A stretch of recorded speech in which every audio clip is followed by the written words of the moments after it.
दोस्तों, बिग बाजार इस कंपनी का नाम तो आप सब लोगों ने सुना ही होगा। सुना ही तो क्या, आप तो कई लोग उसमें से गए भी हो गए यहाँ पर। तो इतना बड़ा इंडिया का ब्रांड जिसे हम कहते थे रिटेल किंग, वो ऐसा क्या हो गया कि उसका स्टॉक प्राइस 80% से भी ज़्यादा डाउन चले गया है। तो स्टार्ट करते हैं हम इसके पहले रीज़न से। तो हुआ ये कि फ्यूचर ग्रुप्स ने थोड़े से लोन ले रखे थे लेंडर से और उन्हें उसके कोलैटरल में दिया था अपने शेयर्स, जिसे कि कहते हैं कि उन्होंने अपने शेयर्स को प्लेज कर दिया था कि अगर कुछ भी हुआ, अगर हम अपना लोन ना दे पाए तो आप हमारे शेयर्स बेच सकते हो या उन्हें अपने पास रख सकते हो।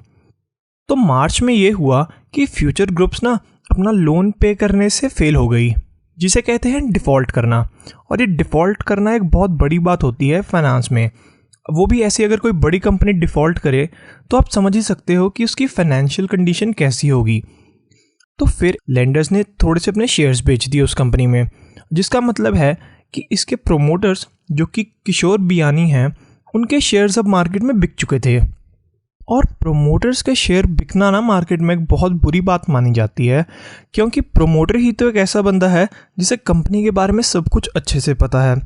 अगर वो ही इस कंपनी की मैनेजमेंट में नहीं रहेगा, या मतलब हो सकता है ना कि वो आगे और भी लोन डिफ़ॉल्ट कर सकें, और इसी डर से लोगों ने इसके शेयर्स बेचने स्टार्ट कर दिए।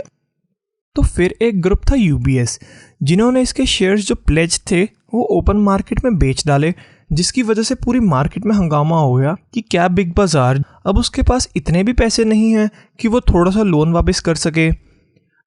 तो अब हम थोड़ी सी अपनी नज़र इस कंपनी के लोन्स पर भी मार लेते हैं।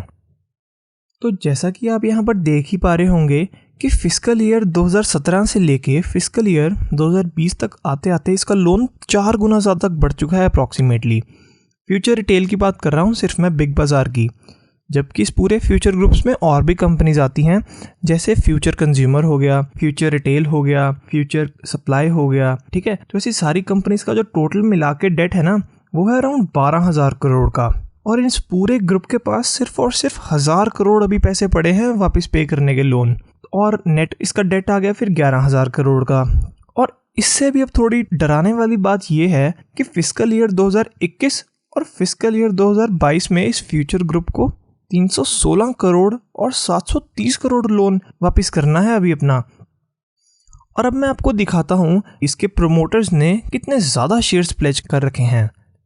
तो जैसा कि आप देख ही पा रहे हैं, तो जितनी भी ये सारी कंपनीज हैं, उनमें से अगर जितने भी इनके पास शेयर्स हैं ना, उनमें से 91% शेयर्स तो प्लेज्ड हैं। मतलब उन्होंने बैंक्स या लेंडर से लोन ले रखा है, कह के कि आप हमारे शेयर्स एज अ कोलैटरल रख लो।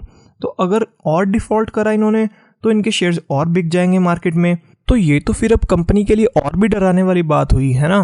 तो फिर बैंक्स ने इन्हें क्या आइडिया दिया, मतलब बैंक्स या लेंडर्स ने इन्हें आइडिया दिया कि आप एक काम करो, आप अपना कंपनी का किसी बड़े प्लेयर के साथ मर्जर कर दो, जैसे कि अमेज़ॉन या रिलायंस रिटेल।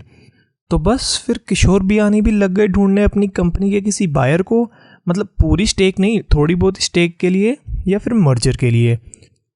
तो फिर मार्केट में ऐसी न्यूज़ आई कि अमेज़ॉन खरीद सकता है फ्यूचर रिटेल के शेयर। और तो और इन्होंने सोचा कि अपना इंश्योरेंस का बिजनेस भी बेच सकते हैं हम, और उससे जो मिले पैसे हैं उससे हम अपना लोन रीपे कर सकते हैं। तो वो गए इसके पास यूबीएस के लिए। अगर आपको याद हो तो मैंने आपको पहले बताया था कि यूबीएस ही एक लेंडर था जिन्होंने इसके शेयर्स जो प्लेज थे उसे इन्वोक करके मार्केट में बेच दिया था। और जैसे जैसे ये बातें बढ़ती गई कि इतनी बड़ी कंपनी ने डिफ़ॉल्ट कर दिया है, और वैसे वैसे इस कंपनी को डाउनग्रेड करना स्टार्ट कर दिया बड़ी बड़ी फाइनेंशियल फर्म्स ने, जिसकी वजह से इसका स्टॉक प्राइस और डाउन चले गया। बट सिर्फ और सिर्फ यही डिफ़ॉल्ट करने का रीज़न नहीं था इसका डाउन जाने का। बात तो ये है कि अब कोरोना वायरस भी आ चुका है। तो अब मुझे खुद बताओ, कोरोना वायरस के टाइम पर जहाँ पर सेल्स इतनी ज़्यादा डाउन हैं और जहाँ इनके पास डेट इतना ज़्यादा है, तो ये कैसे रीपे कर पाएंगे इतना सारा डेट।